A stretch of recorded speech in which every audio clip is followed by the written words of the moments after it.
Prelims mains examination preparation ಬಗ್ಗೆ ನಾವು ಮಾತಾಡಿದ್ವಿ. ನೀವು ನೋಟ್ಸ್ ಹೇಗೆ ಮಾಡ್ಕೊಂಡ್ರಿ, ವ್ಯಾಲ್ಯೂ ಎಡಿಷನ್ ಹೇಗೆ ಮಾಡಿದ್ರಿ, ಮತ್ತು ನೀವು ಬಹಳ ಇಂಪಾರ್ಟೆಂಟಾಗಿ ಹೇಳಿದ್ರಿ ರಿಫ್ಲೆಕ್ಷನ್. ಯಾಕಂದರೆ ಯಾವುದೇ ಒಂದು ನಾವು ಪ್ರಿಪ್ರೇಷನ್ ಆಗುವಾಗ ನಮ್ಮದೇ ನಾವು ಸರಿ ಅಂತ ಅಂದ್ಕೊಂಡ್ಬಿಟ್ರೆ ಇಂಪ್ರೂವ್ಮೆಂಟ್ ಮಾಡ್ಕೊಳ್ಳೋಕ್ಕಾಗೋದಿಲ್ಲ, ಮತ್ತು ಇಯರ್ ಆನ್ ಇಯರ್ ಏನು ನಮ್ಮದು ಇಂಪ್ರೂವ್ಮೆಂಟ್ ಇರೋದಿಲ್ಲ.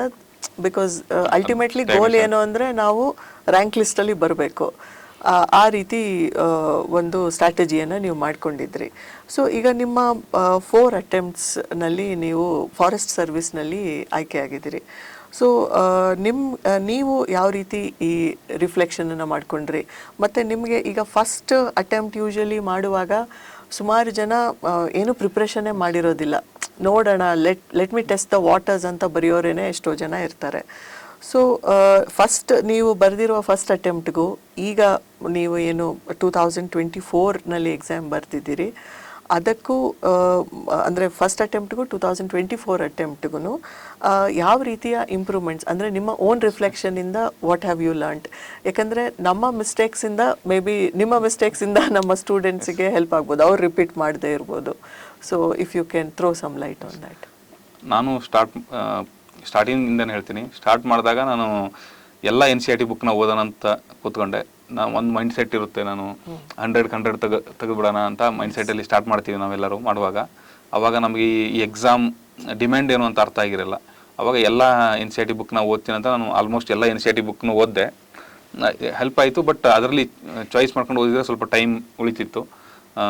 ಸೊ ಎಲ್ಲ NCERT ಓದೋ ನೆಸಸರಿ ಇಲ್ಲ, ಯಾವುದನ್ನು ಓದಬೇಕು ಅಂತ ಚಾಯ್ಸ್ ಮಾಡಿಕೊಂಡು ಈ ಪಾಲಿಟಿಯಲ್ಲಿ ಒಂದು NCERT ಓದಿದ್ರೆ ಸಾಕು ಮೇಡಮ್. ಕಾನ್ಸ್ಟಿಟ್ಯೂಷನ್ ಆಟ್ ವರ್ಕ್ ಅಂತ ಇದೆ, ಅದನ್ನು ಓದಿದ್ರೆ ಸಾಕು. ಎಕನಾಮಿಕ್ಸಲ್ಲಿ ಎಕನಾಮಿ ಆ್ಯಂಡ್ ಡೆವಲಪ್ಮೆಂಟ್ ಅಂತ 11ನೇ ಕ್ಲಾಸ್ ಇದೆ. ಮತ್ತು ಜಿಯೋಗ್ರಫಿಗೆ 4 NCERTನ ಓದ್ಬೋದು. ಈ ಥರ ನಿಮಗೆ ಕಲ್ಚರಲ್ಸ್, ಆರ್ಟ್ ಆ್ಯಂಡ್ ಕಲ್ಚರ್ಗೆ ಒಂದು NCERT, ಇಷ್ಟು ಓದಿದ್ರೆ ಸಾಕು. NCERTಗಳನ್ನ ಒಂದು 10-12 ಬುಕ್ಗಳು ಇದ್ದಾವೆ, ಅಷ್ಟು ಓದಿದ್ರೆ ಸಾಕು. ಅದು ಒಂದೇ ತಪ್ಪು ನಾನು ಮಾಡಿದ್ದು. ಎಲ್ಲ NCERTಗಳನ್ನ ಓದಿದೆ, ಬಟ್ ರಿವಿಷನ್ ಮಾಡೋಕ್ಕಾಗಲಿಲ್ಲ ಜಾಸ್ತಿ. ಈ ಕೊನೆಗೆ ನನಗೆ ಗೊತ್ತಾಗಿದೆ ಈ 10 ಬುಕ್ಗಳನ್ನ ರಿವಿಷನ್ ಮಾಡಿದ್ರೆ ಸಾಕು ಅಂತ. ಅದನ್ನು ಬಿಟ್ಟು ನಾನು ಬೇರೆ ಮಿನಿಮಮ್ ಪ್ರಿಪ್ರೇಷನ್ ಸ್ಟಾರ್ಟ್ ಮಾಡಿ ನಾನು ಫಸ್ಟ್ ಅಟೆಂಪ್ಟ್ ಮೇಡಮ್ ಹೇಳಿದಂಗೆ ಟ್ರೈ ದ ವಾಟರ್ಸ್ ಅಂತಲೇ ಹೋಗಿದ್ದು. ಬಟ್ ಅದು ಪೋಸ್ಟ್ಪೋನ್ ಆಯಿತು. ಜೂನಲ್ಲಿ ಇದ್ದಿದ್ದು ಕೋವಿಡಿಂದ ಅಕ್ಟೋಬರ್ಗೆ ಹೋಯಿತು. ಅದು ಆ ಟೈಮಲ್ಲಿ ನಾನು ಇನ್ನೂ ಸ್ವಲ್ಪ ಕ್ಲೀನಾಗಿ ಪ್ರಿಪೇರ್ ಆಗಿ ಫಸ್ಟ್ ಅಟೆಂಪ್ಟು ಕೊಟ್ಟೆ 2021ನಲ್ಲಿ. ಅಲ್ಲಿ ಮಾಡಿದ್ದು ಮೈನರ್ ಮಿಸ್ಟೇಕ್ಸ್ ಮಾಡಿದ್ದೆ. CSAT-ಅಲ್ಲಿ ಮೈನರ್ ಮಿಸ್ಟೇಕ್ಸ್ ಅಂದರೆ ಆ ಎಕ್ಸಾಮ್ ಆಂಗ್ಸೈಟಿ ಇರ್ಬೋದು, ಲ್ಯಾಕ್ ಆಫ್ ಪ್ರಿಪ್ರೇಷನಿಂದ ಒಂದು ಕ್ವಶನ್ ತಪ್ಪು ಮಾಡೋದ್ರಿಂದ ಒಂದು 1.3 ಮಾರ್ಕ್ಸಲ್ಲಿ ಕಟ್ ಆಫ್ ಮಿಸ್ ಆಯಿತು. CSAT ಆಗಲಿಲ್ಲ.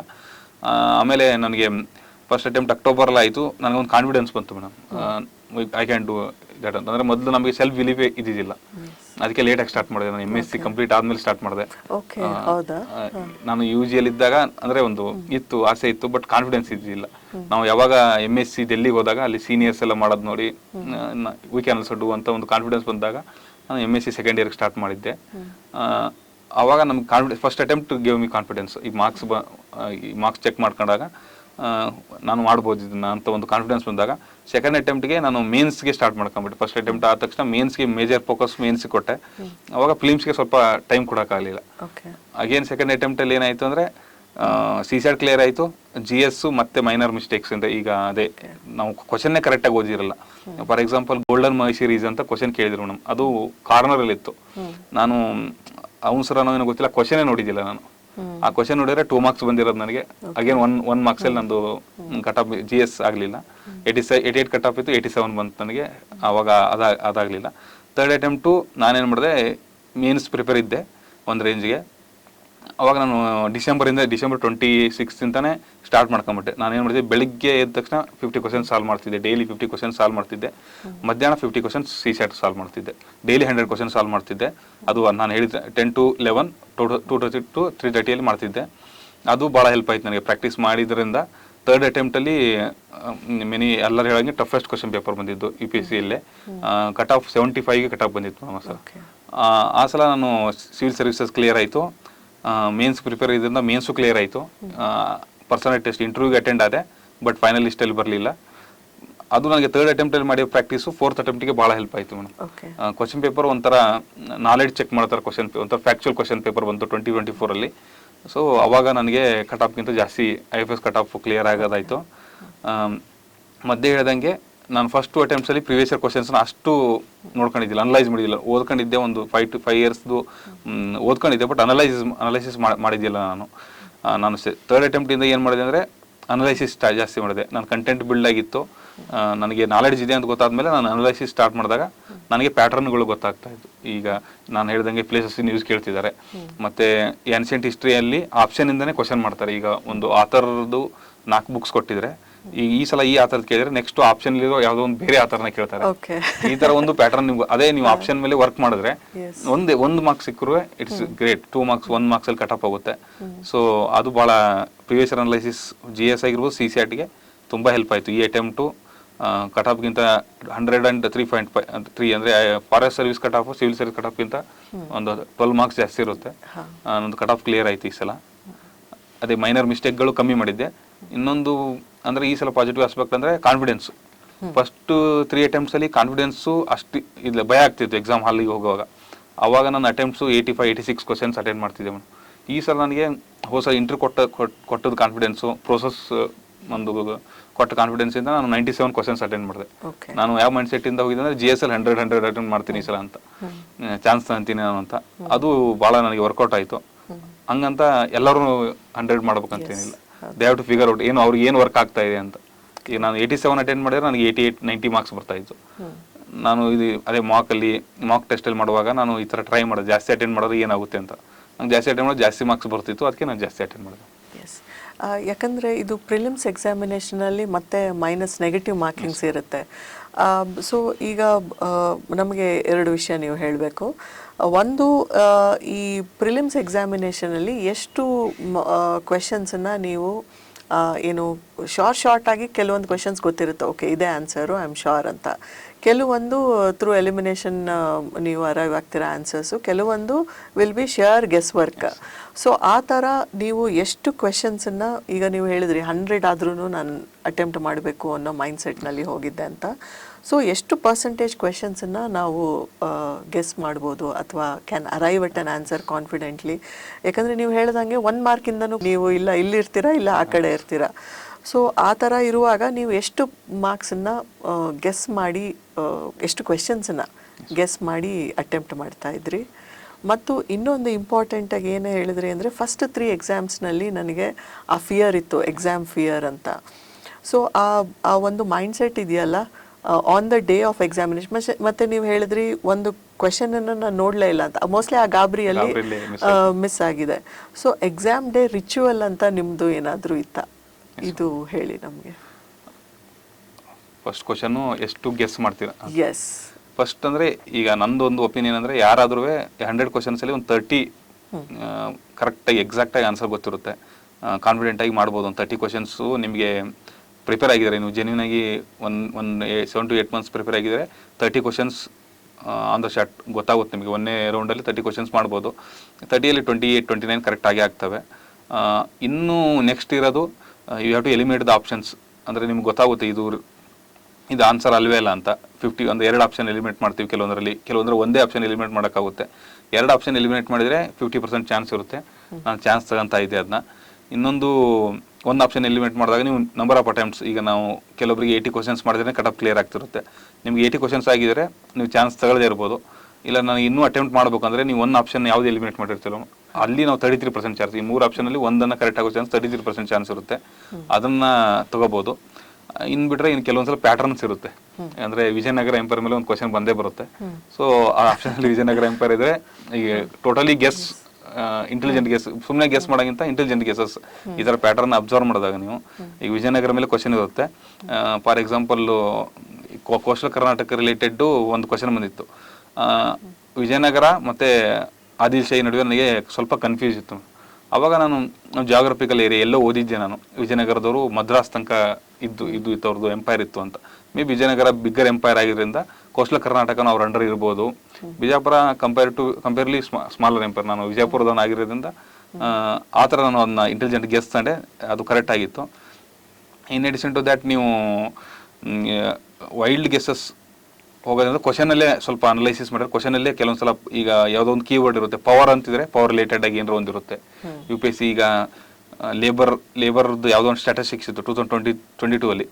ನಾವೇನು ಮಾಡಿದ್ವಿ, ಲೇಬರ್ ಅಂತಿದೆ, ಸ್ಟ್ಯಾಟಿಸ್ಟಿಕ್ಸ್ ಅಂತಿದೆ, ಮಿನಿಸ್ಟರ್ ಆಫ್ ಸ್ಟ್ಯಾಟಿಸ್ಟಿಕ್ಸ್ ಆ್ಯಂಡ್ ಅದು ಮಾಡುತ್ತೆ ಅನ್ಕೊಂಡಿರ್ತೀವಿ.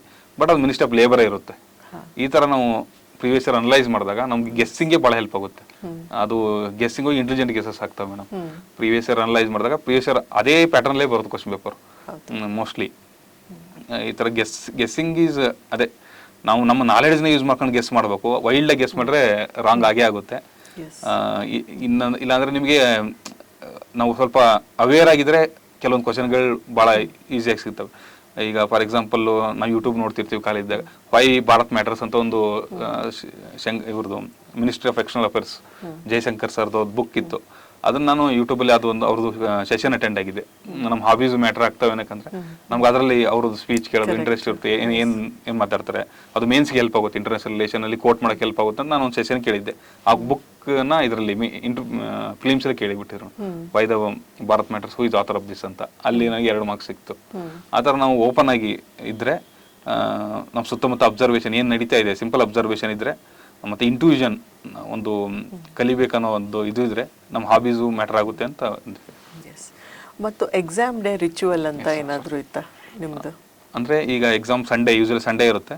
ನಾನು ತರ್ಸಡೆ ಅಂದರೆ ಗುರುವಾರ ತನಕ ಓದ್ತಿದ್ದೆ, ಶುಕ್ರವಾರ ಶನಿವಾರ ರೆಸ್ಟ್ ಮಾಡ್ತಿದ್ದೆ. ನಾನು ರೆಸ್ಟ್ ಮಾಡಿ. ನೋ ಬುಕ್ಸಾ?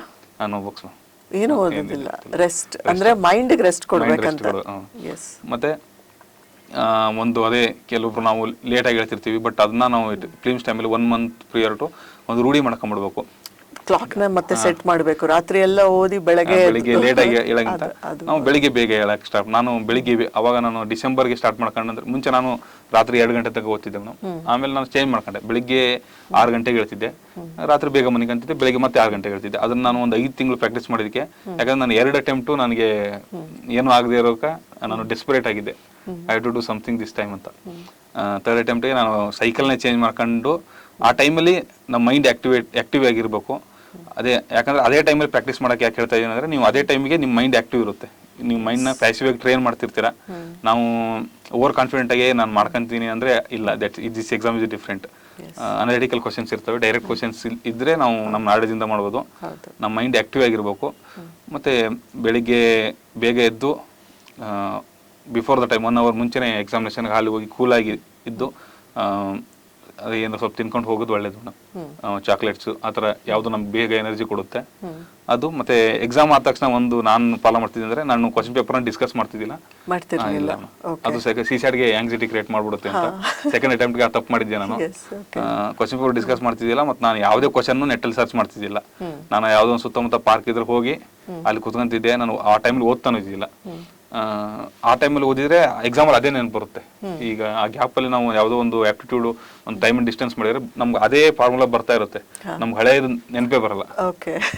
ಅದಕ್ಕೋಸ್ಕರ ನಾನು ಆ ಗ್ಯಾಪಲ್ಲಿ ಏನು ಓದ್ತಿದ್ದಿಲ್ಲ. ನಾನು ರೆಸ್ಟ್ ಮಾಡಿ ಒಂದು ಹಾಫ್ ಆನ್ ಅವರ್ ಮುಂಚೆ ಬಂದು I will attend the exam. Okay. So ಈಗ ಎಕ್ಸಾಮಿನೇಷನ್ ಪ್ರಿಪ್ರೇಷನ್ ಆಗಬೇಕು ಅಂದರೆ, ಈಗ 4 ಇಯರ್ಸ್ ನೀವು ಪ್ರಯತ್ನ ಪಟ್ಟಿದ್ದೀರಿ.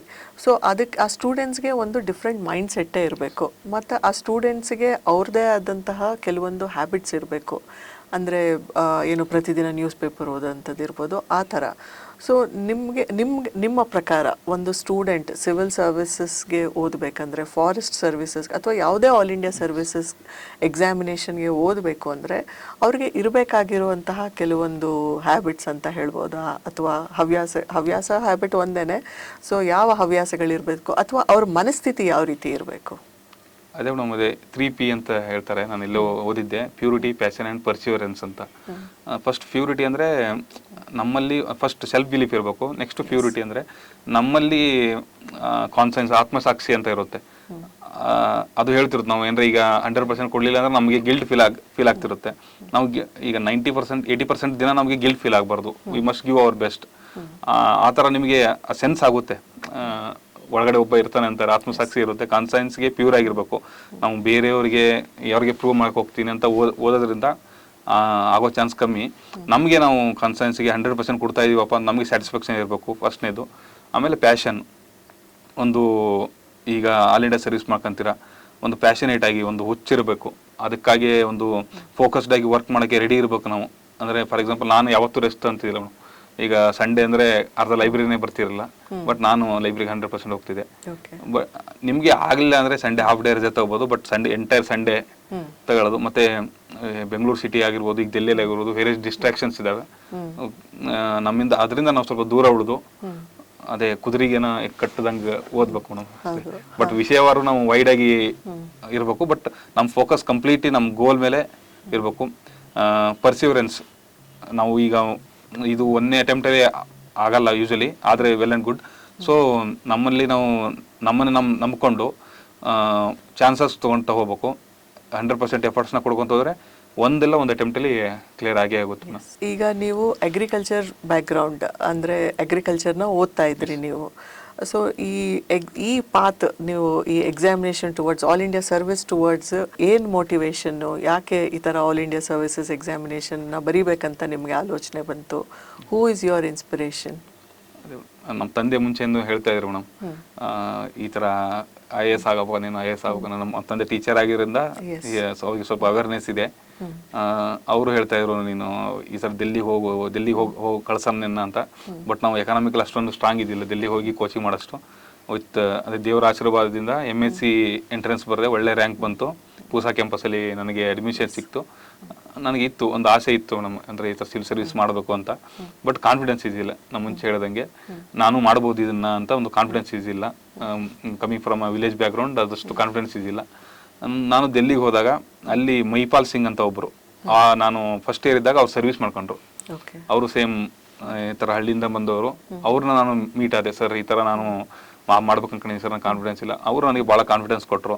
ಯಾರು ಬೇಕಾದ್ರೂ ಮಾಡ್ಬೋದು ಇದನ್ನ, ಒಂದು ಥಿಂಗ್ ನೀನು ಎಫರ್ಟ್ಸ್ ಹಾಕ್ಬೇಕು, 100% ಕೊಡಬೇಕು. ಇನ್ ಅಡಿಷನ್ ಜಾರ್ಬೆನ್ ಸರ್ ಅಂತ ಒಬ್ರು ನಮ್ಮ ಸೀನಿಯರು, ಅವರು ಕರ್ನಾಟಕದವರೇ. ಇವರು ಮಲ್ಕಾನ್ ಸಿಂಗ್ ಇದ್ದಾರೆ ಅಂದರೆ ಇವರು UP ಅವರು. ಅವ್ರ ಜೊತೆ ಇಂಗ್ಲೀಷಲ್ಲಿ ಮತ್ತೆ ಅಷ್ಟು ಕಮ್ಯುನಿಕೇಶನ್ ಎಫೆಕ್ಟಿವ್ ಆಗಿರಲಿಲ್ಲ. ಜಾರ್ಬೆನ್ ಸರ್ ಅವರು ಹೇಳಿದರು, ನೀನು ಒಂದಿನ ನ್ಯೂಸ್ ಪೇಪರ್ ಓದಿಲ್ಲ ಅಂದ್ರೂ ಓಕೆ, ನೀವು ಮಾಡ್ಬೋದು ಎಫರ್ಟ್ಸ್ ಹಾಕಿದ್ರಿ ಅಂತ. ಒಂದು ಆಸೆ ಇತ್ತು. ಅದಕ್ಕೆ ನನಗೆ ಒಂದು ಪೂಸಾ ಕ್ಯಾಂಪಸ್ಗೆ ಹೋಗಿ ಒಂದು ಕಾನ್ಫಿಡೆನ್ಸ್ ಸಿಕ್ತು. ಮತ್ತು ಸ್ನೇಹಿತರು UGಯಿಂದ ಚಿದಾನಂದ HV ನನ್ನ UG BSc ಇಂದ ಕ್ಲಾಸ್ಮೇಟು. ಮತ್ತು ಆಮೇಲೆ ನಾವು ರೂಮೇಟ್ ಆಗಿದ್ವಿ, BSc ಇಂದ ರೂಮೇಟು. ನಾವು ಒಂದು 10 to 12 years ರೂಮೇಟ್ಸ್. ಆ ಥರ ಪಿಯರ್ ಗ್ರೂಪ್ ಡೆವಲಪ್ ಆಯ್ತು ನಮ್ಮದು ಒಂದು. ಆ ಪಿಯರ್ ಗ್ರೂಪ್ ಇಲ್ಲ ಟುಡೇ ಇವತ್ತು ನಾವು 3 ಜನ IFS ಆಫೀಸರ್ಗಳಾಗಿದ್ದೀವಿ. Very nice. Okay, very good. Okay, so 3 ಜನ ನೀವು ಯಾರ ಜೊತೆಗೆ ಓದಿದ್ರಿ? ಎಲ್ಲರೂ ಫಾರೆಸ್ಟ್ ಸರ್ವಿಸ್ ನಲ್ಲಿ? ಒಂದು 5-6 ಜನ ಸೇರಿ ಸ್ಟಾರ್ಟ್ ಮಾಡಿದ್ವಿ ನಾವು. 3 ಜನ ಈಗ ಫಾರೆಸ್ಟ್ ಸರ್ವಿಸ್ ಅಲ್ಲಿ ಇದೀವಿ. ಒಬ್ರು ಅಗ್ರಿಕಲ್ಚರ್ ರಿಸರ್ಚ್ ಸೈಂಟಿಸ್ಟ್ ಆಗಿದ್ದಾರೆ. Very nice. ಮತ್ತೆ ಒಬ್ರು FSSAI ಅಲ್ಲಿ ಇದ್ದಾರೆ. ಓ, ವೆರಿ ಗುಡ್. ಓಕೆ, ಸೊ ಒಂದು ಒಳ್ಳೆ ಪಿಯರ್ ಗ್ರೂಪ್ ಇದ್ರೆ ಎಲ್ಲರೂ ಮೋಟಿವೇಟ್ ಆಗಿ ಎಲ್ಲರೂ ಪಾಸ್ ಆಗ್ತಾರೆ ಅನ್ನೋದಕ್ಕೆ ನಿಮ್ಮ group is Sakshi. Very nice. So Manjunath ಅವರೇ ಹೇಳಿ, ನಿಮ್ಮ ಇಂಟರ್ವ್ಯೂ ಹೇಗಿತ್ತು ಅಂತ? ಇಂಟರ್ವ್ಯೂ ಪ್ರಿಪ್ರೇಷನ್ ನೀವು ಹೇಗೆ ಮಾಡಿದ್ರಿ? ಅದು ನಾನು 2 ಇಂಟರ್ವ್ಯೂ ಕೊಟ್ಟಿದ್ದೆ. ಸಿವಿಲ್ ಸರ್ವಿಸ್ 2023 ಅಟೆಂಪ್ಟಲ್ಲಿ ಸಿವಿಲ್ ಸರ್ವಿಸ್ ಇಂಟರ್ವ್ಯೂ ಕೊಟ್ಟಿದ್ದೆ. ಈ ಅಟೆಂಪ್ಟಲ್ಲಿ ಫಾರೆಸ್ಟ್ ಸರ್ವಿಸ್ ಇಂಟರ್ವ್ಯೂ ಕೊಟ್ಟಿದ್ದೇನೆ. First of all civil service ಇಂಟರ್ವ್ಯೂಗೆ ಫಸ್ಟ್ ಇಂಟರ್ವ್ಯೂ ಆಗಿತ್ತು ನಂದು. ಸ್ವಲ್ಪ ನಾನು ಆಂಕ್ಸಿಯಸ್ ಆಗಿದ್ದೆ. ನನಗೆ ಏನು ಡಿಮ್ಯಾಂಡ್ ಇದೆ ಇಂಟರ್ವ್ಯೂ ಅಂತ ಕರೆಕ್ಟಾಗಿ ನನಗೆ ಇನ್ನೂ ಅರ್ಥ ಆಗಿದ್ದಿಲ್ಲ. ಇಂಟರ್ವ್ಯೂ ಡಿಮ್ಯಾಂಡ್ ಏನಿದೆ ಅಂತ ತಿಳ್ಕೊಳ್ಳೋಕ್ಕೆ ನನಗೆ ಸ್ವಲ್ಪ 1 month ಟೈಮ್ ಬೇಕಾಯಿತು. ಸೊ ಅದನ್ನು ತಿಳ್ಕೊಂಡು ಪ್ರಿಪೇರ್ ಆಗಿದ್ದೆ. ಪ್ರಿಪೇರ್ ಆಗಿ ಆಯ್ತು, ಒಟ್ಟು ನಾನು ಚೆನ್ನಾಗೇ ಕೊಟ್ಟಿದ್ದೆ ಅನ್ಕೊಂಡಿದ್ದೆ. ಬಟ್ ನಾನು ಸ್ವಲ್ಪ ಆಂಕ್ಸಿಯಸ್ ಆಗಿದ್ದೆ. ಸ್ವಲ್ಪ ಪ್ರೆಷರ್ ಬಿಲ್ಡ್ ಮಾಡಿದ್ರು ನನ್ನ ಮೇಲೆ. ಅವಾಗ ನಾನು ಪ್ರೆಷರ್ ಅಂಡರ್ ಆಗಿ ಸ್ವಲ್ಪ ಲ್ಯಾಕ್ ಆಫ್ ಕಾನ್ಫಿಡೆನ್ಸ್ ಆಯಿತು ನನಗೆ ಇಂಟರ್ವ್ಯೂ ಪ್ಯಾನಲ್ ಮುಂದೆನೆ. ಸೊ ನನಗೆ ಒಂದು ಆ್ಯಾವ್ರೇಜ್ 162 ಮಾರ್ಕ್ಸ್ ಬಂತು ಮೇಡಮ್ ಆ ಸಲ. ಇನ್ನು ಸಿವಿಲ್ ಸರ್ವಿಸ್ ಇಂಟರ್ವ್ಯೂ ಅಲ್ಲಿ ಮೇಜರ್ಲಿ ಬೇಸಿಕ್ ಅವೇರ್ನೆಸ್ ರಿಲೇಟೆಡ್ ಜಾಸ್ತಿ ಕೇಳ್ತಾರೆ. ಮತ್ತು ನಮ್ಮ ಡಾಫ್ ಮೇಲೆ ಕ್ವಶನ್ಸ್ ಬರ್ತವೆ. ಅದು ನಾನು ಅಲ್ಲಿ ನನಗೆ ಗೊತ್ತಾಗಿತ್ತು, ನಾನು ಕಾನ್ಫಿಡೆಂಟ್ ಆಗಿರ್ಬೇಕು. ಇಲ್ಲಿ ಒಂದು ಕ್ವಶನ್ ಗೊತ್ತಿಲ್ಲ ಅಂದ್ರೆ ಓಕೆ, ಬೇರೆ ಕ್ವಶನ್ ನಾವು ಟ್ಯಾಕಲ್ ಮಾಡ್ಬೋದು, ಒಳ್ಳೆ ನನ್ನ ಝೋನಲ್ಲಿ ಕ್ವಶನ್ ಬರುತ್ತೆ ಅಂತ ನಾನು ಕಾನ್ಫಿಡೆನ್ಸಲ್ಲಿ ಹೋದೆ ಈ ಸಲ. ಫಾರೆಸ್ಟ್ ಸರ್ವಿಸ್ ಇಂಟರ್ವ್ಯೂ ಹೆಂಗಂದ್ರೆ ಸ್ವಲ್ಪ ಟೆಕ್ನಿಕಲ್ ಆಗಿರುತ್ತೆ. ಫಾರೆಸ್ಟ್ ರಿಲೇಟೆಡ್ ಕೇಳೋ ಸಾಧ್ಯತೆ ಇರುತ್ತೆ. ಈಗ ಯೂಸ್ ಆಫ್ ಟೆಕ್ನಾಲಜಿ ಅಂದರೆ ಹಸಿರು ಹೊನ್ನು ಅಂತ ಒಂದು ಫಾರೆಸ್ಟ್ ಡಿಪಾರ್ಟ್ಮೆಂಟ್ ಒಂದು ಪ್ರೋಗ್ರಾಮ್ ಇದೆ ಮೇಡಮ್. ಒಂದು 60 to 70 ವಿಡಿಯೋಸ್ 20 minutes ಈಚ್ ಇದಾವೆ. ಕರ್ನಾಟಕದ ಫಾರೆಸ್ಟ್ ಬಗ್ಗೆ ಬಹಳ ಅದ್ಭುತವಾದ ನಾಲೆಡ್ಜ್ ಬರುತ್ತೆ ಮೇಡಮ್. ಏನು ಗ್ರೌಂಡ್ ಅಲ್ಲಿ ಏನಾಗ್ತಾ ಇದೆ, ನಮ್ಮಲ್ಲಿ ಯಾವ್ಯಾವ ತರ ಇದೆ. ಈಗ ಈ ಕರ್ನಾಟಕದ ಸ್ಪೆಷಾಲಿಟಿ ಅಂದ್ರೆ ಮಿರಿಸ್ಟಿಕಸ್ ಸ್ವಾಂಪ್ಸ್ ಅಂತ ಬರ್ತವೆ. They act as a reservoir of water. ಈ ತರಗಳನ್ನ ನಾವು ತಿಳ್ಕೊಂಡು ಹೋದಾಗ ಇಂಟರ್ವ್ಯೂ ಅಲ್ಲಿ ಇದು ಏನೋ ವಾಟರ್ ರಿಲೇಟೆಡ್ ಒಂದು ಕ್ವಶನ್ ಬಂದಾಗ ನಾವು ಇದನ್ನ ಕೋಟ್ ಮಾಡಿದ್ರೆ ವಿ ಕ್ಯಾನ್ ಇಂಪ್ರೆಸ್ ದೆಮ್. ಈ ನಾಲೆಡ್ಜ್ ಇವನಿಗೆ ಅಂತ ಒಂದು ಹಸಿರು ಹೊನ್ನು ಕಾರ್ಯಕ್ರಮವನ್ನು ನಾನು ನೋಡಿ ನೋಟ್ಸ್ ಮಾಡ್ಕೊಂಡಿದ್ದೆ ಮೇಡಮ್. ಅಲ್ಲಿ ಆಫೀಸರ್ಸ್ ಬರ್ತಾರೆ, ಅವ್ರ ಎಕ್ಸ್ಪೀರಿಯನ್ಸು ಮತ್ತು ಟೆಕ್ನಿಕಲ್ ನಾಲೆಡ್ಜ್ನ ಶೇರ್ ಮಾಡ್ತಾರೆ. ಫಾರೆಸ್ಟ್ ರಿಲೇಟೆಡ್ ಓದಿದ್ದೆ, ಮತ್ತು ಆ್ಯಕ್ಟ್ಸ್ಗಳನ್ನ ಓದಿದ್ದೆ. WP wild life protection act, ಇದು ಫಾರೆಸ್ಟ್ ಕನ್ಸರ್ವೇಷನ್ ಆ್ಯಕ್ಟು. ಅವು ಟೆಕ್ಸ್ಟ್ ಓದಾಗಿಂತ ಯೂಟ್ಯೂಬಲ್ಲಿ ಅನಲೈಸಿಸ್ ಸಿಗ್ತವೆ. ಅದನ್ನು ನೋಡ್ಕೋಬೋದು ನಾವು. ಆಮೇಲೆ ಅದನ್ನ ಬಿಟ್ಟರೆ ನನಗೆ ಮೇಜರ್ಲಿ ಟೆಕ್ನಿಕಲ್ ಸಬ್ಜೆಕ್ಟ್, ನಂದು ಅಗ್ರಿಕಲ್ಚರ್ ಗ್ರಾಜುಯೇಷನ್ ಆಗಿರೋದ್ರಿಂದ ಅಗ್ರಿಕಲ್ಚರಲ್ಲಿ ಜೆನೆಟಿಕ್ಸ್ ಆ್ಯಂಡ್ ಪ್ಲಾಂಟ್ ಬ್ರೀಡಿಂಗು ಅದು ನನ್ನ ಫೇವ್ರೇಟ್ ಸಬ್ಜೆಕ್ಟ್ ಆಗಿರೋದು. ನಾನು ಈ ಸಬ್ಜೆಕ್ಟ್ ಸ್ಟಡಿಡಲ್ಲಿ ಕೋಟ್ ಮಾಡಿದ್ದೆ. ನಾನು ಜೆನೆಟಿಕ್ಸಲ್ಲಿ ಮೇಜರ್ ಆಗಿ ಕ್ವಶನ್ಸ್ ಬಂತು ಮೇಡಮ್. ಮತ್ತು ಸ್ಟಾರ್ಟಿಂಗು ಚೇರ್ಮನ್ ಸರ್ ಸ್ವಲ್ಪ ನನಗೆ ಬೋನ್ ಸರ್ ಜಾಸ್ತಿ ಟಫ್ ಕ್ವಶನ್ಸ್ ಕೇಳಿ ಪ್ರೆಷರ್ ಹಾಕಕ್ಕೆ ಟ್ರೈ ಮಾಡಿದ್ರು ಅನ್ಕೊಂತೀನಿ. ನಾನು ಒಂದೆರಡು ಕ್ವಶನ್ಗೆ ಆನ್ಸರ್ ಮಾಡೋಕ್ಕಲ್ಲ. ಫಾರ್ ಎಕ್ಸಾಂಪಲ್, ಈಗ ಅವರು ಡೈವರ್ಸಿಟಿ ಎಲ್ಲಿ ಜಾಸ್ತಿ ಇರುತ್ತೆ ಅಂತ ಯಾವ ಕಂಟ್ರಿಯಲ್ಲಿ ಸ್ಪೆಸಿಫಿಕ್ ಆಗಿ ಹೇಳು ಅಂತಂದ್ರು. ನಾನು ಸ್ವಲ್ಪ ಅನಲಿಟಿಕಲ್ ಯೋಚನೆ ಮಾಡಿದೆ. ಅವಸರದಲ್ಲಿ ಸರ್ ಆಫ್ರಿಕನ್ ಕಂಟ್ರೀಸ್ ಅಂತ ಹೇಳ್ಬಿಟ್ಟೆ. ಬಟ್ ಇವಾಗ ಅನ್ಸುತ್ತೆ ಅದು ಟ್ರಾಪಿಕಲ್ ರೀಸನ್ ಅಲ್ಲೇ ಜಾಸ್ತಿ ಮಳೆ ಆಗುತ್ತೆ, humidity, hot and humid climate ಅಲ್ಲಿ ಜಾಸ್ತಿ ಡೈವರ್ಸಿಟಿ ಇರುತ್ತೆ ಅಂತ ಇವಾಗ ಸ್ವಲ್ಪ ಕಾಮನ್ ಸೆನ್ಸಿಕಲ್ ಅದು. ನಾನು ಅವಸರದಲ್ಲಿ ಆತರ ಹೇಳಿದೆ sir, you said so confidently this is wrong ಅಂತಂದು ನನಗೆ ಸ್ವಲ್ಪ ಅಂದ್ರು. ಸ್ವಲ್ಪ ಬೇಜಾರಾಯ್ತು, ಬ್ಲಂಡರ್ ಮಾಡ್ಕೊಂಡ್ಬಿಟ್ಟೆ ನಾನು ಚೇರ್ಮನ್ ಸರ್ ಜೊತೆ ಬ್ಲಂಡರ್ ಮಾಡ್ಕೊಂಡ್ಬಿಟ್ಟೆ. ಬಟ್ ನನಗೆ ಅನ್ಸಿತ್ತು ನಾನು ಇಲ್ಲಿ ಪ್ರೆಷರ್ ಇಂದ ಇದಾಗಿ ನೆಕ್ಸ್ಟ್ ಪರ್ಫಾರ್ಮೆನ್ಸ್ ಡೌನ್ ಮಾಡ್ಕೋಬಾರ್ದು ಅಂತ ನೆಕ್ಸ್ಟ್ ಕ್ವಶನ್ಸ್ನೆಲ್ಲ ಚೆನ್ನಾಗಿ ಮಾಡಿದೆ. ಸೊ ನನಗೆ 204 ಬಂದಿದೆ ಮೇಡಮ್. Very nice. ಸೊ 204 ನಮ್ಮ ಸ್ಟೂಡೆಂಟ್ಸ್ ಇದಕ್ಕೆ 204 ಇಂಟರ್ವ್ಯೂನಲ್ಲಿ ಬರೋದು ಅಂದರೆ it is no matter of joke. It must be one of the highest ಅಲ್ಲ ಬಂದಿರೋದು ಇಂಟರ್ವ್ಯೂ ಮಾರ್ಕ್ಸ್. ಸೊ ನಿಮ್ಮ ಇಂಟರ್ವ್ಯೂನಲ್ಲಿ ಯಾವುದಾದ್ರೂ ಒಂದು ಇಂಟ್ರೆಸ್ಟಿಂಗ್ ಕ್ವೆಶನ್ ಇತ್ತಾ? ಈ ಕ್ವೆಶನ್ನ ನಾನು ಚೆನ್ನಾಗಿ ಆನ್ಸರ್ ಮಾಡಿದೆ ಅಂತ ನಿಮಗೆ ಖುಷಿ ಆಗುವಂಥದ್ದು ಯಾವುದಾದ್ರೂ ಕ್ವೆಶನ್ ಇತ್ತಾ? ಅದೇ ಜೆನೆಟಿಕ್ಸ್ ಮೇಲೆ ಒಬ್ರು ಮೇಡಮ್ ಕ್ವಶನ್ ಕೇಳಿದ್ರು, ಅಂದ್ರೆ ಬೇಸಿಕ್ ಕ್ವಶನ್ಸೇ ಕೇಳಿದ್ರು. ಈಗ ಫಾರ್ ಎಕ್ಸಾಂಪಲ್ ಜೆನೆಟಿಕ್ ವೇರಿಯೇಷನ್ ಅಂದ್ರೆ ಏನು, ಇಂಪಾರ್ಟೆನ್ಸ್ ಆಫ್ ವೇರಿಯೇಷನ್ ಅಂದ್ರೆ ಅಂತ ಕೇಳಿದ್ರು. ಆಮೇಲೆ ನಾನು ಈ ವೇರಿಯೇಷನ್ ಬಗ್ಗೆ ಜಾಸ್ತಿ ಹೇಳಿದಾಗ, ವೇರಿಯೇಷನ್ ಬಗ್ಗೆ ನೀವು ಇಷ್ಟು ಇಂಪಾರ್ಟೆನ್ಸ್ ಹೇಳ್ತಿದ್ದೀರಾ, then genetic purity is it useful or useless ಅಂತ ಕೇಳಿದ್ರು. ನಾನು ಅದನ್ನ ನನಗೆ ಅಲ್ಲಿ ನಾಲೆಡ್ಜ್ ಅಂತ ನನ್ನ ಅಂಡರ್ಸ್ಟ್ಯಾಂಡಿಂಗ್ ಚೆಕ್ ಮಾಡಿದ್ರು. ಈ ಜೆನೆಟಿಕ್ ಪ್ಯೂರಿಟಿ ಇದ್ದಿದ್ರಿಂದನೇ F1 ಅಂದ್ರೆ 2 ಪ್ಯೂರ್ ವೆರೈಟಿಗಳನ್ನ ಕ್ರಾಸ್ ಮಾಡಿದಾಗ ನಮಗೆ ಹೈಬ್ರಿಡ್ ಸಿಗುತ್ತೆ. ಜೆನೆಟಿಕ್ ಪ್ಯೂರ್ ವೆರೈಟಿಗಳನ್ನ ಕ್ರಾಸ್ ಮಾಡಿದರೆ ನಮಗೆ ಸೆಗ್ರಿಗೇಷನ್ ಆಗಲ್ಲ ಮೇಡಮ್. ಸೆಗ್ರಿಗೇಷನ್ ಆಗಲಿಲ್ಲ ಅಂದರೆ ಆ ಕ್ಯಾರೆಕ್ಟರ್ ಮೇಂಟೈನ್ ಆಗುತ್ತೆ, ನಮ್ಮದು ಹೈಬ್ರಿಡ್ ಪ್ರೊಡಕ್ಟಿವಿಟಿ ಮೇಂಟೈನ್ ಆಗುತ್ತೆ. ಆ ಥರ ನಾನು ಎಕ್ಸ್ಪ್ಲೈನ್ ಮಾಡಿದಾಗ ನಾನು ಅನಿಸ್ತು ಮೇಡಮ್ ಈ ಸ್ಯಾಟಿಸ್ಫೈಡ್ ಆಗಿದ್ದಾರೆ, ಖುಷಿಯಾಗಿದ್ದಾರೆ ಅಂತ ಅದು ಆ question stands out. Okay. So ನಿಮ್ಮ ರಿಸಲ್ಟ್ ಬಂತಲ್ಲ, ಅವತ್ತಿನ ದಿನ ಹೇಗಿತ್ತು reaction? How did you come to know? Result announce ಆಗಿದ್ದು ಅದು ಅವತ್ತಿನ ದಿನದ ಎಕ್ಸ್ಪೀರಿಯನ್ಸ್? ಅದೇ ಮೇಡಮ್, ಅದೇ ಅಂದ್ರೆ result usually 8th 9th May ಬರ್ತಿತ್ತು ಮೇಡಮ್. ಬಟ್ ಈ ಸಲ 19th ಮೇ, 10 days ಡಿಲೇ ಆಯ್ತು. ವೇಟಿಂಗ್ ಬಹಳ ಕಷ್ಟವಾಗಿತ್ತು. ನಾನು ಈ ಸಲ ಫಿಲ್ಮ್ಸ್ ಕೊಡ್ಬೇಕೋ ಬೇಡವೋ, ಆಗ್ಲಿಲ್ಲ ಅಂದ್ರೆ ಕೊಡ್ಬೇಕು ಅನ್ಕೊಂಡಿದ್ದೆ. ಆ ಡಿಲೆಮಾ ಬೇರೆ ಇತ್ತು ಅಲ್ಲಿ. ಆ ಟೈಮಲ್ಲಿ ವೆರಿ ಆಂಕ್ಸಿಯಸ್ಸು. ನಾನು ಧಾರವಾಡಕ್ಕೆ ಹೋಗಿದ್ದೆ ಮೇಡಮ್ KS ಮೇನ್ಸ್ ಎಕ್ಸಾಮ್ ಬರೆಯೋಕ್ಕೆ. ಆ ಎಕ್ಸಾಮ್ ಟೈಮಲ್ಲಿ ಬರುತ್ತೆ ಅಂತ ವೇಟ್ ಮಾಡ್ಕೊಂಡು ಆ ಎಕ್ಸಾಮು ಬರದೆ, ಬಟ್ ಇಲ್ಲಿ ರಿಸಲ್ಟ್ ಬರ್ತಿದ್ದಿಲ್ಲ. ಮತ್ತೆ ಆಮೇಲೆ ನಾನು ಬೆಂಗಳೂರಿಗೆ ಬಂದೆ ಈ ಮೇನ್ಸ್ ಫಿಲಿಮ್ಸ್ಗೆ ಓದ್ಕೊಳ್ಳೋಣ ಅಂತ. ಓದಕ್ಕೆ ಹೋಗ್ತಿದ್ದೆ, ಬಟ್ ಅಷ್ಟು ನನಗೆ 100% ಕೊಡೋಕೆ ಆಗ್ತಿದ್ದಿಲ್ಲ. ಅವತ್ತು ಸೋಮವಾರ ಸಾಯಂಕಾಲ 6 ಗಂಟೆ ತನಕ ಬರೋ ಚಾನ್ಸಸ್ ಇರುತ್ತೆ ಅಂತ ಕಾಯ್ದೆ, ಬರಲಿಲ್ಲ. ತುಂಬಾ ಬೇಜಾರಾಯ್ತು. ಇನ್ನು ನಾಳೆ ಬರುತ್ತಿಲ್ಲ ಗೊತ್ತಿಲ್ಲ. ಮತ್ತೆ ಶುಕ್ರವಾರ ಅಂದ್ರೆ ಯೂಶಲಿ UPSC ಸೋಮವಾರ ಶುಕ್ರವಾರ ಬರುತ್ತೆ, ಈ ಮಂಗಳವಾರನೂ ಬರ್ತಾ ಇದೆ. ಬಟ್ ನಾಳೆನೂ ಬರುತ್ತಿಲ್ಲ ಡೌಟು ಅಂತ ನಾನು ಫ್ರೆಂಡ್ ಮನೇಲಿ ಕೂತ್ಕೊಂಡಿದ್ದೆ, ಕ್ರಿಕೆಟ್ ಮ್ಯಾಚ್ ನೋಡ್ಕೊಂಡು ಕೂತ್ಕೊಂಡಿದ್ವಿ. ನನ್ನ ಒಬ್ಬ ಜೂನಿಯರ್ ಮನೋಜ್ ಅಂತ ಅವರು ಫೋನ್ ಮಾಡಿದ್ರು, ಸರ್ ನೀವು 5th ರ್ಯಾಂಕ್ ಬಂದಿದ್ದೀರಾ ಅಂತಂದ್ರು. ನಾನು UPSC ವೆಬ್ಸೈಟ್ ಅಲ್ಲಿ ಚೆಕ್ ಮಾಡಿದೆ, ಇನ್ನೂ ಅದು ವೆಬ್ಸೈಟ್ ಲೋಡಿಂಗ್ ಇತ್ತು, ಜಾಮ್ ಆಗಿತ್ತು, ಲೋಡ್ ಆಗಿತ್ತು. ಎಲ್ಲಿ ಸಿಕ್ತು ನಿನಗೆ? ಸರ್ ನಾನು ವೆಬ್ಸೈಟ್ ಅಲ್ಲಿ ಡೌನ್ಲೋಡ್ ಮಾಡಿದ್ದೀನಿ, ನನಗೆ ಫೇಕ್ ಡಾಕ್ಯುಮೆಂಟ್ಸ್ ಬೇರೆ ಬರುತ್ತೆ, ಇದು ಫೇಕ್ ಇದೆಯೋ, ನಾನು 5ನೇ ರ್ಯಾಂಕ್ ಹಂಗೆ ಬಂದ್ಬಿಟ್ಟೆ ಅಂತ. ಆಮೇಲೆ ನನ್ನ ಮನೇಲಿ ಹೇಳಿಲ್ಲ ಮೇಡಮ್, ಇದು ನನಗೆ UPSC ವೆಬ್ಸೈಟ್ ಇಂದ ನಾನಾಗಿ ಡೌನ್ಲೋಡ್ ಮಾಡ್ಕೊಂತ ಹೇಳಿಲ್ಲ. ನಾನು UPSC ವೆಬ್ಸೈಟ್ ಅಲ್ಲಿ ಡೌನ್ಲೋಡ್ ಮಾಡ್ಕೊಂಡು ಆಮೇಲೆ ನನ್ನ ತಂದೆ ತಾಯಿಗೆ ತಿಳಿಸ್ತೇನೆ. So how was the reaction? ಅಪ್ಪ ಅಮ್ಮ ಹೇಗೆ ರಿಯಾಕ್ಟ್ ಮಾಡಿದ್ರು? ಅದೇ ಮೇಡಮ್, ಅವ್ರು 3rd ಅಟೆಂಪ್ಟ್ ಅಲ್ಲೇ ಆಗುತ್ತೆ ಅಂತ ಅನ್ಕೊಂಡಿದ್ರು. ಅವಾಗ ತುಂಬಾ ಬೇಜಾರಾಯ್ತು, ನನಗೂ ಆಗ್ಲಿ ಅವ್ರಿಗೂ ಆಗ್ಲಿ ತುಂಬಾ ಬೇಜಾರಾಗಿತ್ತು ಅವಾಗ. ಈ ಸಲ ಆಗಿದ್ದು ಅವ್ರಿಗೆ ತುಂಬಾ ಖುಷಿಯಾಗಿದೆ ಮೇಡಮ್. ಓಕೆ. ಸೊ ನಿಮ್ಮ ಫ್ರೆಂಡ್ಸ್ ಗ್ರೂಪು, ನಿಮ್ಮ ಫ್ಯಾಮಿಲಿ ಎಲ್ಲ ಹೇಗೆ ರಿಯಾಕ್ಟ್ ಮಾಡ್ತು? ನಿಮ್ಮ ಎಕ್ಸಾಮಿನೇಷನ್ ರಿಸಲ್ಟು ಮತ್ತು ಪೇಪರ್ನಲ್ಲಿ ಬರುತ್ತೆ, ಹೆಸರು ಎಲ್ಲ ಬರುತ್ತೆ. ಸೊ ಹೇಗೆ ರಿಯಾಕ್ಟ್ ಮಾಡಿದ್ರು ಎಲ್ಲರೂ? ಅದೇ ಅಂದರೆ ನಮ್ಮ ಫ್ರೆಂಡ್ಸ್ ಗ್ರೂಪು ಯೂಶಲಿ ನನಗೆ ಭಾಳ ತುಂಬ ಸಪೋರ್ಟ್ ಆಗಿದ್ರು. ನಮ್ಮ ಪಿಯರ್ ಗ್ರೂಪ್ ಆಗಿರ್ಬೋದು, ಮತ್ತು ನನ್ನ UG ಫ್ರೆಂಡ್ಸ್, ಅವ್ರು ಎಲ್ಲ ಥರವಾದ ನನಗೆ ದೇ ಸ್ಟುಡ್ ಬೈ ಮೀ. ಎಲ್ಲ ಸ್ಟೇಜಲ್ಲಿ ನಾವು ಸೋತಾಗೂ ಆಗಿರ್ಬೋದು, ಇವಾಗ ತುಂಬ ಖುಷಿಯಾಗಿದ್ದರು, ತುಂಬ ಹೆಮ್ಮೆಯನ್ನು ವ್ಯಕ್ತಪಡಿಸಿದ್ರು. ಮತ್ತು ನಮ್ಮ ತಂದೆ ತಾಯಿ, ನಮ್ಮ ತಂದೆ ತುಂಬ ಹೆಮ್ಮೆಯಿಂದ ಹೆಮ್ಮೆ ವ್ಯಕ್ತಪಡಿಸಿದ್ರು. ಯಾವುದೇ ಶಿಕ್ಷಕರಾಗಿದ್ದು ನಮ್ಮ ತಂದೆಗೆ ಒಂದು ತುಂಬ ಹೆಮ್ಮೆಯ ವಿಷಯ ಆಗಿತ್ತು. Very nice. ಸೊ ಮಂಜುನಾಥ್ ಅವರೇ, ಈ ಫಾರೆಸ್ಟ್ ಸರ್ವಿಸ್ನಲ್ಲಿ ಕ್ಯಾಡರ್ ಅಲೋಕೇಶನ್ ಹೇಗಾಗುತ್ತೆ ಅಂತ ಸ್ವಲ್ಪ ತಿಳಿಸ್ಕೊಡಿ. ಎಲ್ಲ ಆಲ್ ಇಂಡಿಯಾ ಸರ್ವಿಸ್ ಥರನೇ ಇದು ಕೂಡ ಝೋನ್ ವೈಸ್ ಇರುತ್ತೆ ಮೇಡಮ್. ಈಗ 5 ಝೋನ್ಗಳಿರ್ತವೆ. ಸೌತ್ ಝೋನ್, ಝೋನ್ ನಂಬರ್ 5 ಅಂದರೆ ಝೋನ್ ಪ್ರಿಫರೆನ್ಸ್ ಕೇಳ್ತಾರೆ ಮುಂಚೆ. ನಾನು ಫಾರ್ ಎಕ್ಸಾಂಪಲ್ ಸೌತ್ ಝೋನ್ ಅಂತ ಫಸ್ಟ್ ಪ್ರಿಫರೆನ್ಸು, ಆಮೇಲೆ ಸೆಂಟ್ರಲ್ ಝೋನ್ ಈಗ ಮಹಾರಾಷ್ಟ್ರ MP ಬರುತ್ತೆ, ಆಮೇಲೆ north zone, East zone, north East zone ಅಂತ ಬರುತ್ತೆ. ಈಗ ಸೌತ್ ಝೋನಲ್ಲಿ ಕರ್ನಾಟಕ ಕೊಟ್ಟ ತಕ್ಷಣ ನೆಕ್ಸ್ಟ್ ಅದೇ ಝೋನಲ್ಲಿ ಚೂಸ್ ಮಾಡಕ್ಕೆ ಬಿಡಲ್ಲ. ಸೆಕೆಂಡ್ ಪ್ರಿಫರೆನ್ಸ್ ಝೋನ್ ಯಾವ್ದು ಇರುತ್ತೆ ನಮ್ಮದು, ಈಗ central zone second preference zone, ಅದರಲ್ಲಿ ಫಸ್ಟ್ ಪ್ರಿಫರೆನ್ಸ್ ನಾನು MP ಹಾಕಿದ್ದೀನಿ, ಮಧ್ಯಪ್ರದೇಶ್ ಹೈಯೆಸ್ಟ್ ಫಾರೆಸ್ಟ್ ಇರೋದ್ರಿಂದ ಮಧ್ಯಪ್ರದೇಶ. ಆಮೇಲೆ ನೆಕ್ಸ್ಟ್ ಝೋನಿಗೆ ಹೋಗ್ಬೇಕು, ನೆಕ್ಸ್ಟ್ ಯಾವ ನಾರ್ತ್ ಝೋನ್ ಪ್ರಿಫರೆನ್ಸ್ ಕೊಟ್ಟರೆ ನಾರ್ತಲ್ಲಿ ಉತ್ತರಾಖಂಡ್ ಕೊಟ್ಟಿದ್ದೀನಿ. ಆಮೇಲೆ ಈಸ್ಟ್ ಝೋನಿಗೆ ಹೋದರೆ ಅಲ್ಲಿ ಒಡಿಸ್ಸಾ, ಆಮೇಲೆ ನಾರ್ತ್ ಈಸ್ಟ್ ಝೋನಲ್ಲಿ ಆಸಾಮ್ ಕೊಟ್ಟಿದ್ದೀವಿ ನಾವು. ಆಮೇಲೆ ನೆಕ್ಸ್ಟ್ ಝೋನ್ ನಿಮ್ಗೆ ಫಸ್ಟ್ ಪ್ರಿಫರೆನ್ಸ್ ಝೋನ್ ಸೌತ್ ಝೋನಿಗೆ ಬರುತ್ತೆ. ಆ ಥರ ಈಗ ಝೋನ್ ವೈಸ್ ಇರುತ್ತೆ. ಯೂಶಲಿ ಫಸ್ಟ್ ಆಪ್ಷನ್ ಫಸ್ಟ್ ಒಂದು ರೌಂಡ್ ಆದಮೇಲೆ ಮತ್ತೆ ಸೆಕೆಂಡ್ ರೌಂಡಿಗೆ ಬರುತ್ತೆ. Okay, S. ಸೊ ಮಂಜುನಾಥ್ ಅವರೇ, ನೀವು ನಾನು ಸ್ಟಾರ್ಟಿಂಗೇ ಕೇಳಬೇಕಿತ್ತು, ಬಟ್ ನೀವು ಹೇಳಿದ್ರಿ ನೀವು MSc ಮಾಡುವಾಗ ಯು ಸ್ಟಾರ್ಟೆಡ್ ಪ್ರಿಪ್ರೇಷನ್ ಅಂತ. ಸೊ ಎಲ್ಲ ಸ್ಟೂಡೆಂಟ್ಸ್ ಒಂದು ಏನು ಕೇಳೋದಂದರೆ ಕೋಚಿಂಗ್ ಕ್ಲಾಸಸ್ಗೆ ಹೋಗೋದು ಹೌ ಇಂಪಾರ್ಟೆಂಟ್ ಈಸ್ ಇಟ್ ಅಂತ. ಸೊ ನೀವು ಕೋಚಿಂಗಿಗೆ ಹೋದ್ರಾ, ಸೆಲ್ಫ್ ಪ್ರಿಪ್ರೇಷನ್ ಮಾಡ್ಕೊಂಡ್ರಾ? ನಂದು majorly self preparation madam. Foundation ಕೋರ್ಸ್ಗಂತ ನಾನು ಎಲ್ಲಿ ಹೋಗಲಿಲ್ಲ, ಯಾಕಂದ್ರೆ ನನಗೆ ಸುತ್ತಮುತ್ತ ಸೀನಿಯರ್ಸ್ ಇದ್ದರು. ಮತ್ತು ಅವಾಗ ಇಂಟರ್ನೆಟ್ ಬೂಮ್ ಆಗಿತ್ತು 2019-20 ಇಂಟರ್ನೆಟ್ ಬೂಮ್ ಆಗಿದ್ದರಿಂದ ಈಗ ಆನ್ಲೈನಲ್ಲೇ ಟಾಪರ್ಸ್ ಸ್ಟಾಕ್ ಸಿಗ್ತವೆ, ಟಾಪರ್ಸ್ ಕಾಪಿ ಸಿಗ್ತವೆ, ಮತ್ತು ಟೆಲಿಗ್ರಾಮಲ್ಲಿ ಟಾಪರ್ಸ್ ನೋಟ್ಸ್ ಎಲ್ಲ ಸಿಗುತ್ತೆ. ಮತ್ತು ನಾವು ಕಾಂಟ್ಯಾಕ್ಟು ಆಗ್ಬೋದು ಮೇಡಮ್. ಈಗ ಅದು ಸೆಲೆಕ್ಟ್ ಆದ್ರ ಜೊತೆ ನಾವು ಮಾತಾಡ್ತಾರೆ. ಹೇಗೆ ಮಾತಾಡೋದು? ಈ ಟೆಲಿಗ್ರಾಮ್ ಗ್ರೂಪ್ಗಳು ಇರ್ತವೆ, ಅಲ್ಲಿ ನಾವು ಡೌಟ್ಗಳು ಹಾಕ್ಬೋದು ಅವರಿಗೆ, ಅವ್ರು ರಿಪ್ಲೈ ಮಾಡ್ತಾರೆ.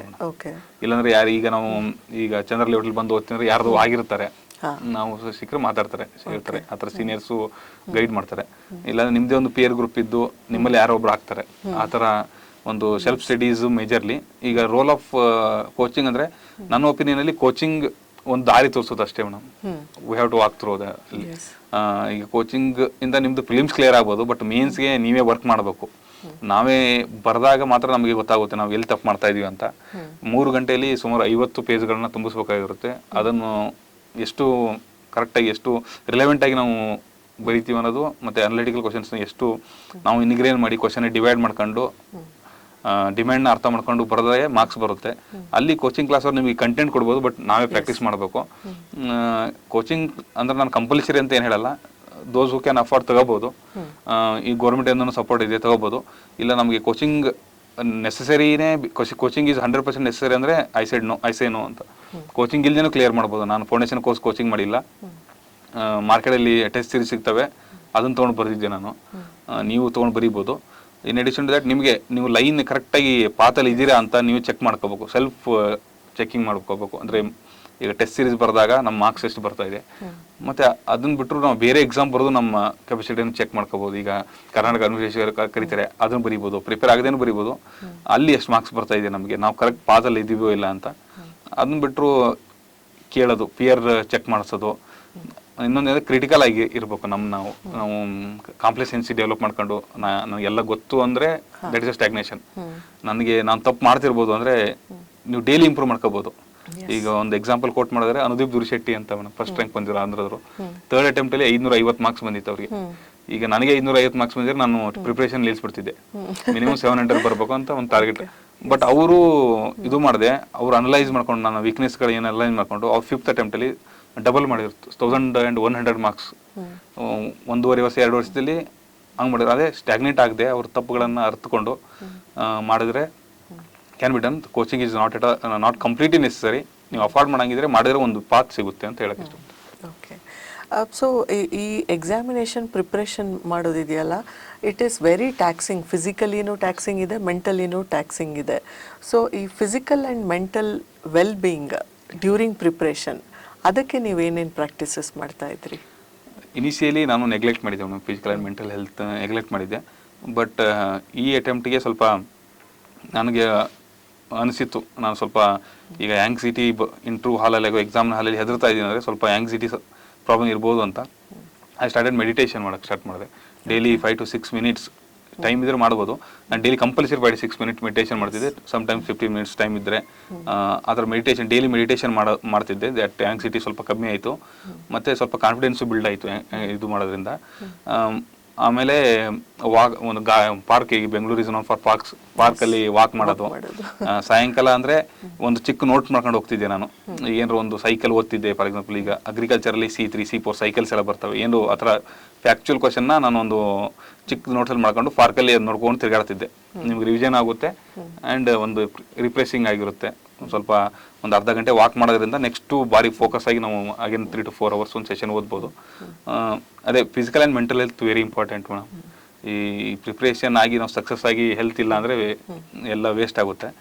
ಆ್ಯಂಡ್ ನೀವು physical health mental health maintain ಮಾಡೋದ್ರಿಂದ ನಿಮಗೆ ಪ್ರಿಪ್ರೇಷನಲ್ಲಿ ತುಂಬ ಹೆಲ್ಪ್ ಆಗುತ್ತೆ. Importance of food and sleep ಹೇಳಿ. ಅಂದರೆ ಸ್ಲೀಪ್ ಈಸ್ ವೆರಿ ಇಂಪಾರ್ಟೆಂಟ್. ಅಂದರೆ ನಿಮಗೆ ಕರೆಕ್ಟಾಗಿ 6 to 7 hours ನಿದ್ದೆ ಮಾಡಿಲ್ಲ ಅಂದರೆ ಎಂಟೈರ್ ಡೇ ವೇಸ್ಟ್ ಆಗ್ಬಿಡುತ್ತೆ. ಒಳ್ಳೆ ಸ್ಲೀಪ್ ಸೈಕಲ್ನ ಮೇಂಟೈನ್ ಮಾಡಬೇಕು.